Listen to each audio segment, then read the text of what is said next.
बहु परिमाण iodine बटिका किणुछि America.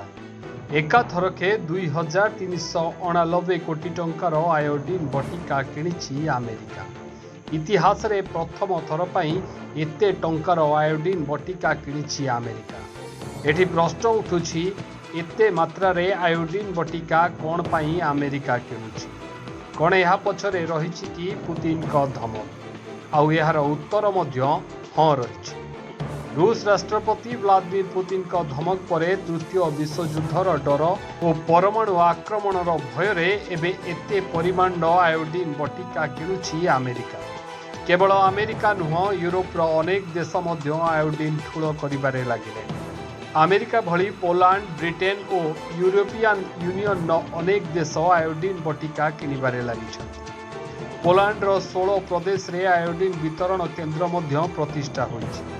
देशर 34 लाख जनसंख्या पाई पोलैंड सरकार 55 लाख आयोडीन बटिका किणुछन्ति। एणे यूरोपीय संघ यूक्रेन को 55 लाख पोटासियम आयोडाइड बटिका पठाइबा कथा कहिछि। तेबे आपण भाबुथिबे परमाणु युद्ध और आयोडीन मध्यरे संपर्क कोन? सेप्टेम्बर 24 तारिख दिन व्लादिमीर पुतिन धमक देही कहिथिले जे आम देशर सुरक्षा पाई सबुठारु भयानक अस्त्र मध्य व्यवहार करिबे। आम पाखरे दुनियार सबुठारु भयानक अस्त्र रही। पाश्चात्य देश तांको धमक को हालुकारे नियंतु नाही बोली मध्य से चेतावनी देथिले।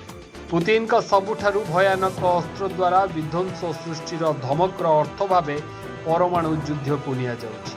तेणु अमेरिका आयोडीन बटिका ठूल करुछि। रासायनिक, बायोलॉजिकल और परमाणु युद्धर रक्षा पाइबा पई अमेरिका भली देश आयोडीन बटिका ठूल करुछि। जो अंचल उपरे परमाणु आक्रमण हुए सेठारे वायुमंडल रे रेडियो एक्टिव आयोडीन भासीबाकु लागे। या देखी हुए ना छुई हुए। यार कौनसी बास्ना भी न थाए। रेडियो एक्टिव आयोडीन बा I123 शरीर रे प्रवेश करी कैंसर, ट्यूमर, लुकोमिया और आखि रोग सृष्टि करने सहित मानसिक अवसादर कारण होता है। I131 सहित संपर्क में आसवा द्वारा मात्र कई घंटा किंबा किछि दिन मध्यरे जड़े व्यक्ति मृत्यु होता है। यही समय प्राकृतिक आयोडीन काम आसी। प्राकृतिक आयोडीन 37 प्रकार होता है। यह मध्यरु आयोडीन 127 मानव शरीर में क्षति करि न थाए। एही आयोडीन I131 रु मनुष्य को रक्षा करिथाए। दुईटी औषध पोटासियम और आयोडीन को मिसाई पोटासियम आयोडाइड बटिका तैयारी होता है। यह बटिका खाइबा द्वारा I131 आयोडीन शरीर मध्य को प्रवेश करि पारि न थाए।